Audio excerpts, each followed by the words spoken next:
Aujourd'hui, les ports fluviaux d'Asnières-sur-Seine et de Villeneuve-la-Garenne sont des ports organisés de manière assez classique comme on le faisait il y a quelques décennies.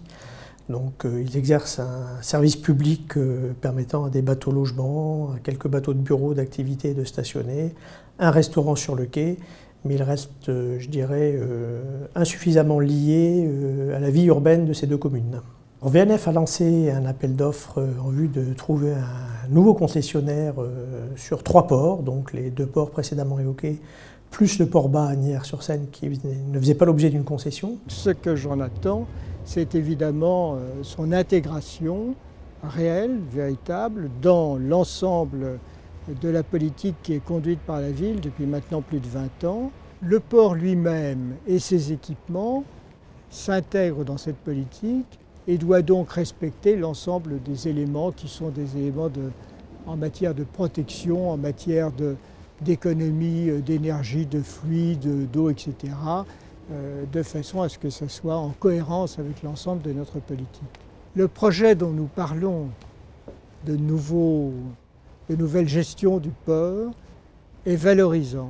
Valorisant pour la ville, valorisant pour notre territoire. Ceci permettra donc sans doute aux habitants de Villeneuve-la-Garenne, mais aussi à ceux qui passeront, à un touriste au travers de ce port, de comprendre que ce lieu demeure un lieu de qualité où il fait bon y vivre. Et depuis 3 ans, Suez a voulu adosser en face de l'activité portuaire et des services portuaires une entreprise dédiée qui s'appelle Marinov, qui existe depuis 2013 et au travers de laquelle nous portons toutes nos offres de services autour de la gestion des ports de plaisance. Les infrastructures et les services que le port devra offrir aux habitants d'Asnières-sur-Seine, pour moi c'est assez simple. Là aussi c'est dans la continuité de ce qu'on offre aux Asniérois dans la ville, notamment des équipements en matière sportive, culturelle, une offre festive.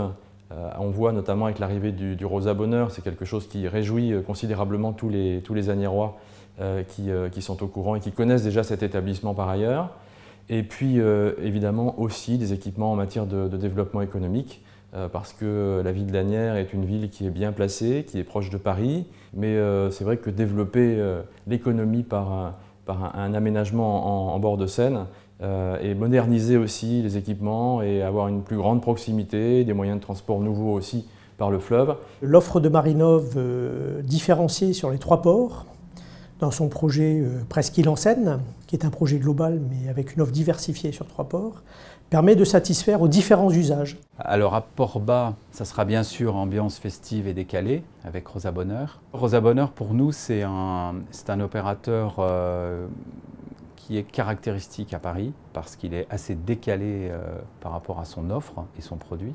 À Port Van Gogh, ce sera un lieu de rencontre et de créativité pour les entreprises et les usagers. Nous allons avoir une capitainerie sur une ancienne péniche qui va être toute réaménagée. Nous allons pouvoir louer des locaux, accueillir des startups.